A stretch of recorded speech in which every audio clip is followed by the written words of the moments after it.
റസൂലുള്ളാഹി സ്വല്ലല്ലാഹു അലൈഹി വസല്ലം പറയാണ്, മുഅ്മിനായ ഒരാണിനും പെണ്ണിനും പരീക്ഷണങ്ങൾ കണ്ടിന്യൂസായി വരും.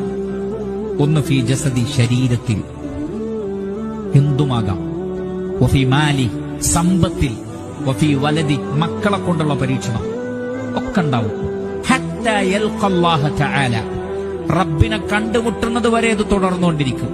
വമാ അലൈഹി മിൻ ഖതീഅ, പക്ഷെ അതുകൊണ്ടൊരു ഗുണം ഉണ്ടാവും. റബ്ബിനെ കണ്ടുമുട്ടുമ്പോൾ പാപരഹിതനായി റബ്ബിനെ കണ്ടുമുട്ടാൻ കഴിയുന്നതാണ്. ഒരു പാപം ഉണ്ടാവില്ല. അപ്പൊ എന്തിനാ പരീക്ഷണം? നമ്മുടെ പാപങ്ങൾ പുറത്തുതരാൻ. അൽഹംദുലില്ലാ. അതുകൊണ്ട് നബി സല്ലല്ലാഹു അലൈഹി വസല്ലം സന്തോഷിച്ചിരുന്നു. പ്രവാചകൻ ഒരു പനി വന്നാൽ റസൂലുള്ളാഹി സന്തോഷിക്കുമായിരുന്നു എന്നാണ്. സ്വഹാബത്ത് ചോദിച്ചു, അതെന്താ നബിയെ? പ്രവാചകൻ പറഞ്ഞു, ഒന്നുമില്ല, എന്റെ പാപങ്ങൾ പൊറുക്കപ്പെടും. അതുകൊണ്ട് ഞങ്ങൾ അമ്പിയാക്കൾക്ക് പരീക്ഷണങ്ങൾ വന്നാൽ നിങ്ങൾക്ക് സമ്പത്ത് കിട്ടിയാൽ നിങ്ങൾ സന്തോഷിക്കുന്നില്ലേ, അതേപോലെയാണ് ഞങ്ങൾക്ക് പരീക്ഷണങ്ങൾ ഉണ്ടായാൽ.